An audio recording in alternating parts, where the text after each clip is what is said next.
Good morning.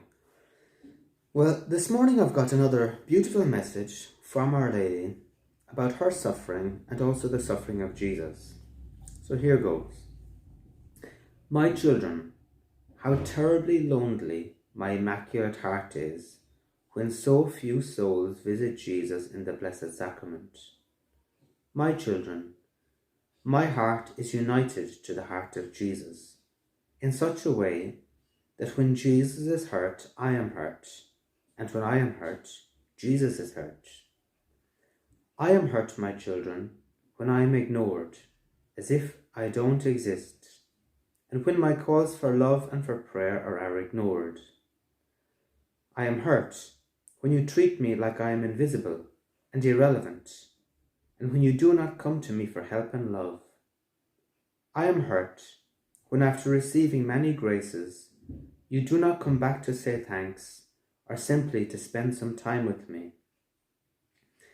I am hurt when you ignore Jesus in the Blessed Sacrament and treat him as if he were not there.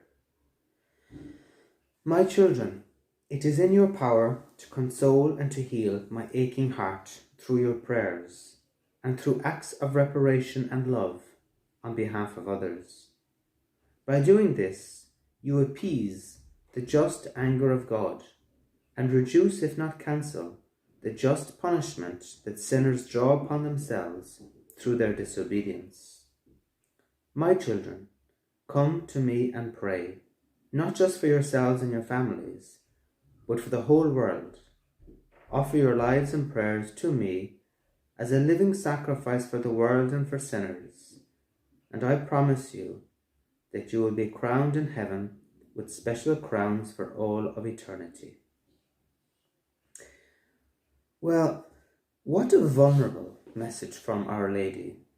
Our Lady, who is Queen of Heaven, Queen of the Angels, Queen of Peace.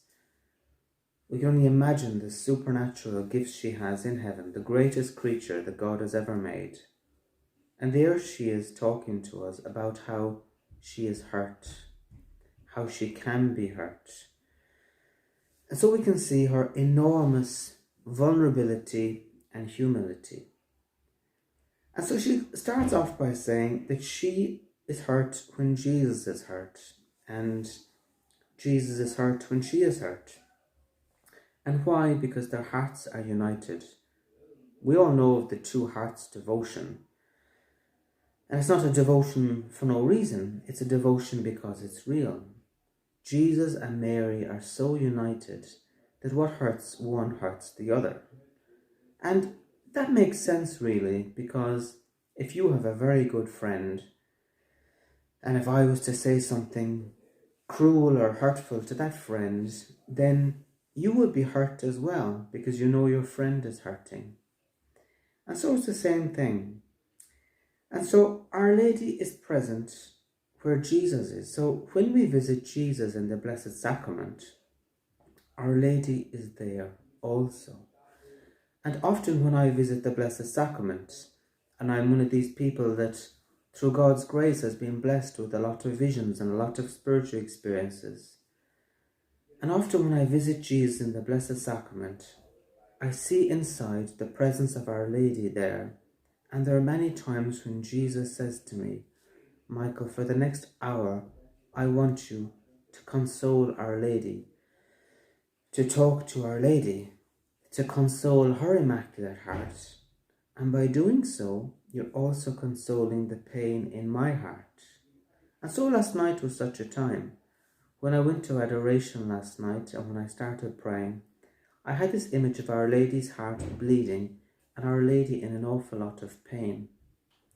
And as she was in pain, I could feel that Jesus was also in pain and that Jesus was asking me to console Our Lady, to talk to Our Lady, to let her, if you like, express her pain to me.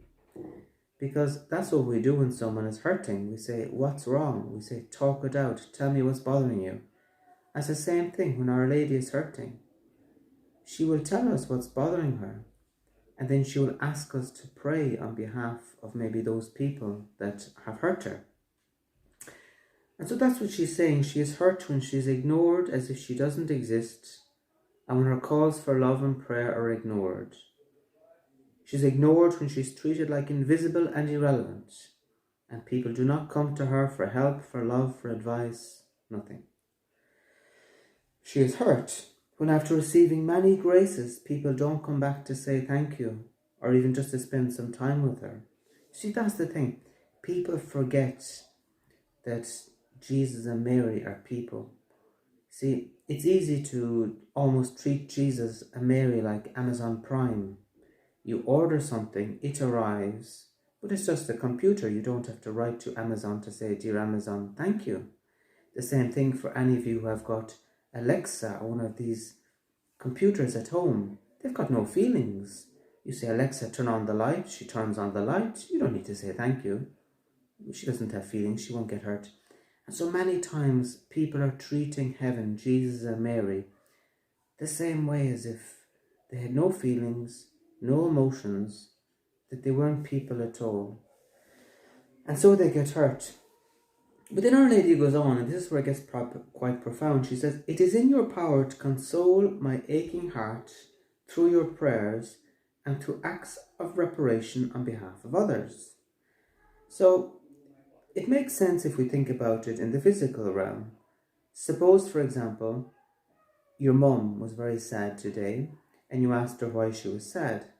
And she said, "I'm sad because your brother or your sister said such and such a thing to me, and it was very, very hurtful."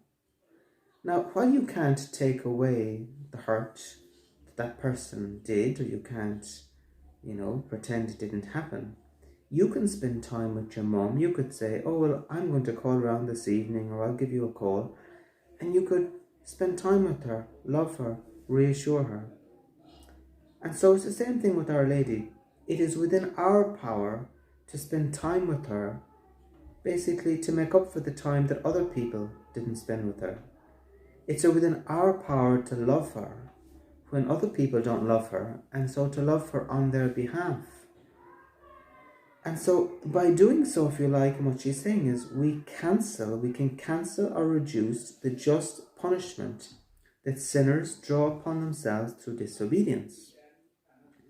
In other words, when people sin, they're drawing down upon themselves God's justice, God's punishment. And because they're not asking for forgiveness, then it's drawing that anger, that just judgment of God like a magnet. But if we intervene on their behalf and intercede on their behalf, it's like throwing water on that fire of anger. We can basically reduce, if not cancel, the anger. And you see, that's God's mercy. God so wants souls to repent and to love him. And God's justice, if you like, is something that is his last resort in a sort of a way. We see that in Medjugorje as well. All the constant calls for prayer, for reparation. Our Lady desperately wants us to take it seriously. And if there was enough prayer and reparation in the world, there would never have to be any chastisements. Chastisements and punishments only happen when there simply isn't enough prayer. And it's a consequence, if you like, of God's justice. And that's why God's justice in his mercy says, if you were to open wide the doors to my mercy and listen to me, then you would cancel the justice.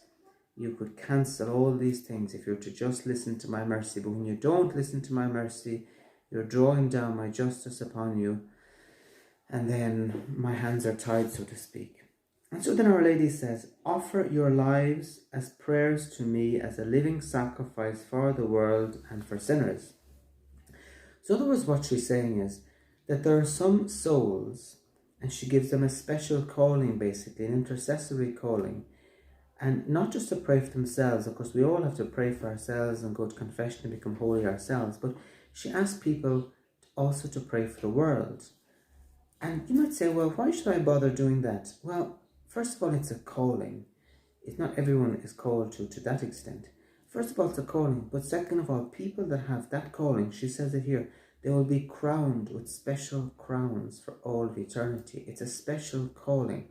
So basically, you could be called today as an intercessor, which means the Holy Spirit is asking you to give up your life, to give up a lot of your family life, to give up a lot of your time, and to basically spend an awful lot of time consoling Jesus, loving Jesus, praying to Jesus and Mary on behalf of sinners, doing lots of reparation for sins that have absolutely nothing to do with you. And that is a special calling given to you through God's mercy to make reparation for the world. And when a soul has such a calling, it's a great sign in some ways of predestination. It's a great sign in some ways that this soul is called basically by God for something special. And God is promising that in heaven you will have an extra special crown. So in other words, you're not doing it for nothing either. There's going to be rewards in it for you. Not that you should be doing it for the reward per se, but you will have an extra special crown in heaven. So I suppose what Our Lady is saying is, don't be afraid to become our intercessor, to give your life to prayer, to give your life to reparation, not just for your own sins, but for the sins of the world, and to make Our Lady loved as best you can, but also in your own time, secretly and humbly, to make up for the loved. Console Our Lady, spend time with Our Lady, do reparation on behalf of sinners, do rosaries on behalf of sinners, tell her you love her on behalf of sinners, and basically to just spend time with Our Lady, like you would if it was your earthly mother and she was lonely. Our love. Jesus and Mary, they thirst for our love. So on that note, let us do our best to open our hearts wide to Our Lady, to love her, love her, love her, and not to despise or not to put down the ministries of intercession, these invisible ministries, if you like, these people at times that spend hours and hours and hours in prayer, and in the eyes of the world it almost seems like they're wasting their lives and doing nothing. And yet in Jesus' eyes, these are the very souls that are holding back his justice. These are the very souls that are consoling him, that are loving him, and the spiritual scheme of things, they are moving mountains. So on that note, have a great day, and let us open wide our hearts to Our Lady so we can love her, so we can cherish her, and so we can make her known. And so through our knowledge of Our Lady and our love for Our Lady, we can help other people to get to know her. We can help other people to listen to her, to love her, and to bring their lives to her, to say thank you to her, and to remind people that she has feelings, she is a person, she's beautiful, she's sensitive, she's wise, and like any person, she needs to be listened to, she wants to be listened to, and more than anything, she just wants to be loved and respected by us because we're her children, and she rejoices in us. So on that note, have a great day, and may we love Our Lady. Thank you.